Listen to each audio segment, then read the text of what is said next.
para dizer a vocês que hoje os holofotes se direcionam para a moda. Mas nem sempre a moda, com letra maiúscula, ela existiu. Por muito tempo a moda era em letra minúscula e era uma coisa supérflua. Precisou de, em 1950, uma grande professora, uma grande pesquisadora, um intelectual de primeira, uma pessoa que eu gostaria imensamente de ter conhecido, a Gilda de Mello e Souza. A professora Gilda de Mello e Souza, em 1950, ela defende uma tese de doutorado que era exatamente o sistema da moda, a história da moda. É um livro que todo estudante de moda, todo elemento ligado à moda deveria ler, a história da moda. Lá ela trata de todo esse contexto e da luta que ela teve de levar a moda a um nome com letra maiúscula. O que ela sofreu, ela era uma intelectual, uma professora de renome mundial até, e a dificuldade que ela teve de convencer os pares na academia de que moda era algo mais do que uma simples coisinha.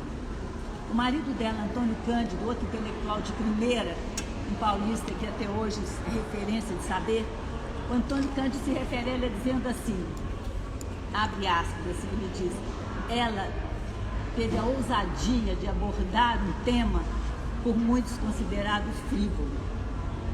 Precisou do Ronald Barthes, um outro historiador, 17 anos depois, escrever sobre moda, o livro Sistema da Moda, para que dessem valor a ela.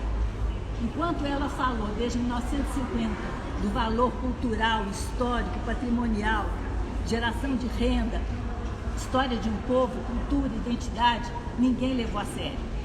Precisou de um outro pensador, 17 anos depois, dizer da importância histórica e cultural da moda, e a moda passou a ser gravada com letra maiúscula. A minha luta, a nossa luta no Memorial do Bordado, é exatamente transformar o bordado, que até hoje é tratado com letra minúscula, atingir o status que ele merece.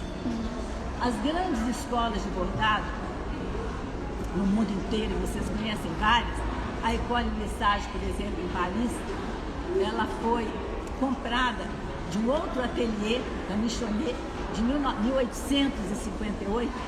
Essa escola de bordado, ela guarda 74 mil memórias, 74 mil amostras de bordado. O que isso representa, gente? Para mim, representa uma preocupação enorme na preservação da memória do bordado. Aqui em Belo Horizonte, então, a gente teve uma oportunidade de criar também um espaço de memória. O espaço está criado, o acervo existe, mas não ainda, e esse ainda bem pequeno, não tem o reconhecimento que ele merece. É um espaço em que qualquer estudante de moda, jornalista, empresário, pessoas interessadas na arte do bordado vão encontrar ali um acervo de mais ou menos 11 mil peças.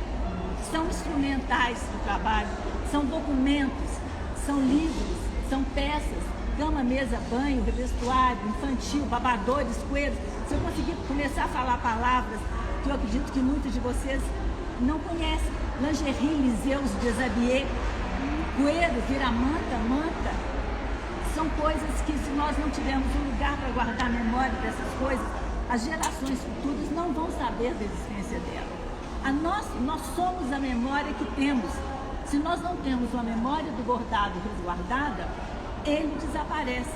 E aí vem na minha cabeça, linkando outro livro do Outram Dourado, que chama O Risco do Bordado. De bordado, de risco de bordado, não vai ter nada do livro antes que vocês saiam aí comprando o livro. Vale a pena comprar, mas não vai tratar de risco de bordado. Ele vai dizer de um neto que, sentando ao lado do avô, numa fazenda, o avô preocupado com a memória, com as histórias que ele traz dentro de si, que precisam ser contadas e recontadas, ele diz ao neto, e lá fala muito bonito, assim, olhando aquelas águas tão pacíficas na frente dele, o avô diz para ele assim, é importante que eu conte para você, porque a memória ela vai ser devorada pela fome do tempo. E a fome do tempo devora memória e devora tecido também. O texto é muito frágil. Então, se a gente não guardar adequadamente essas memórias do bordado, elas vão desaparecer. Nós nos espelhamos na constituição do memorial nos grandes museus do mundo. Não porque a gente não tivesse modelos mais simples, mas porque a gente queria fazer o melhor.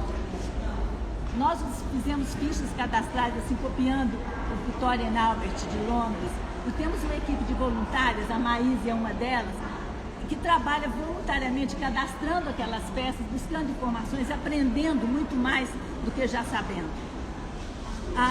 É importantíssimo a gente dizer que quantas vezes essa memória fica em gavetas e ela some na gaveta, porque é como diz o Otandourado, a memória é devorada pela fome do tempo e o tecido é devorado pela fome da traça. Né?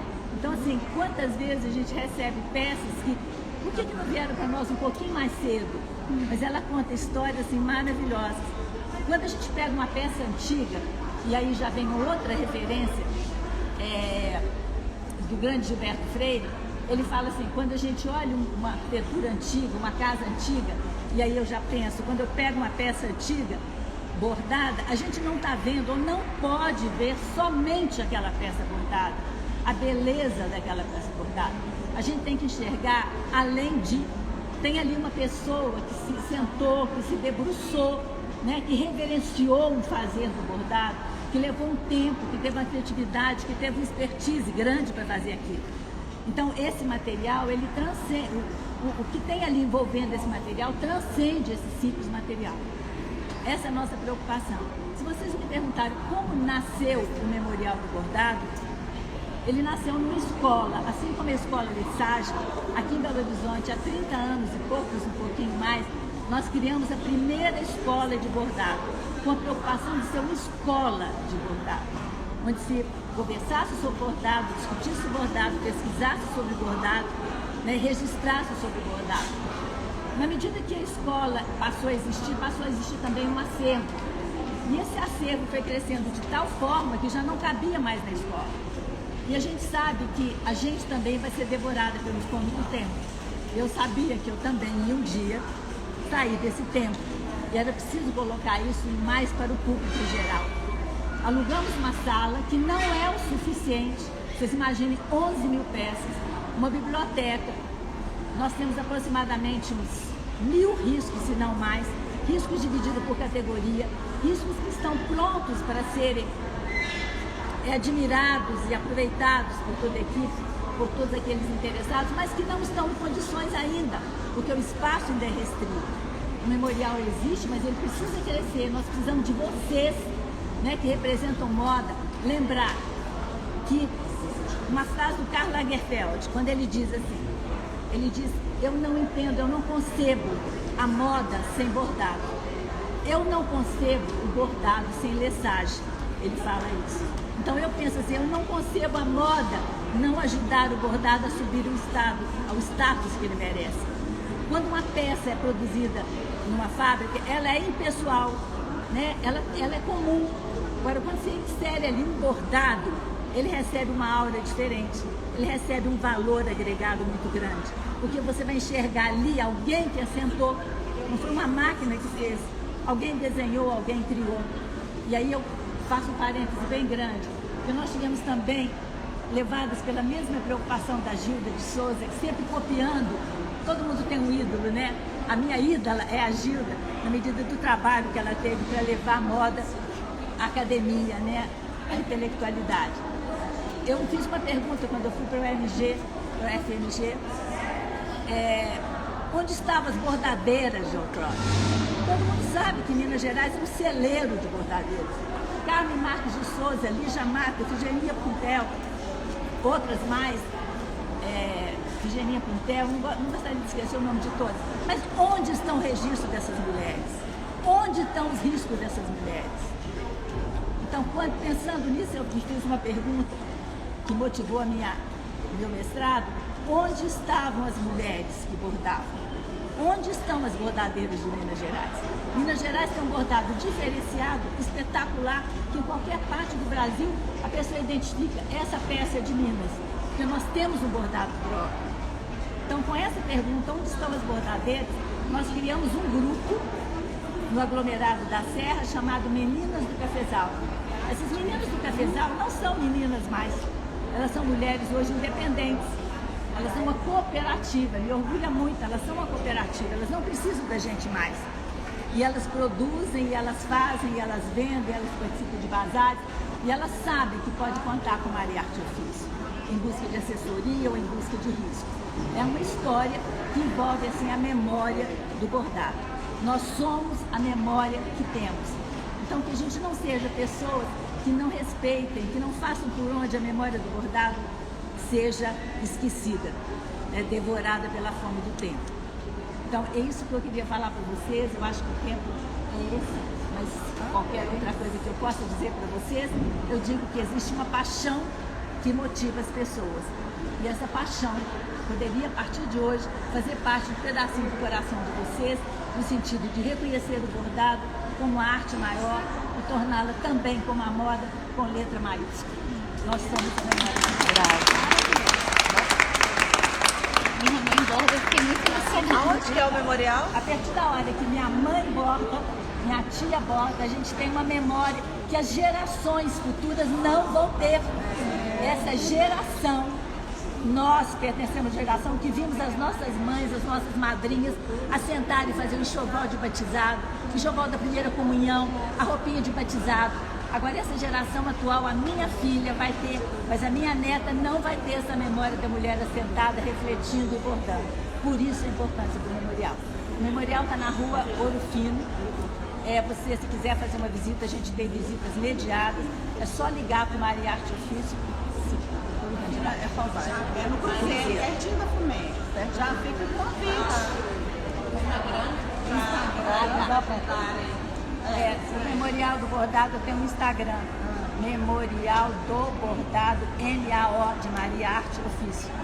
Memorial do Bordado, MAO. Isso aí.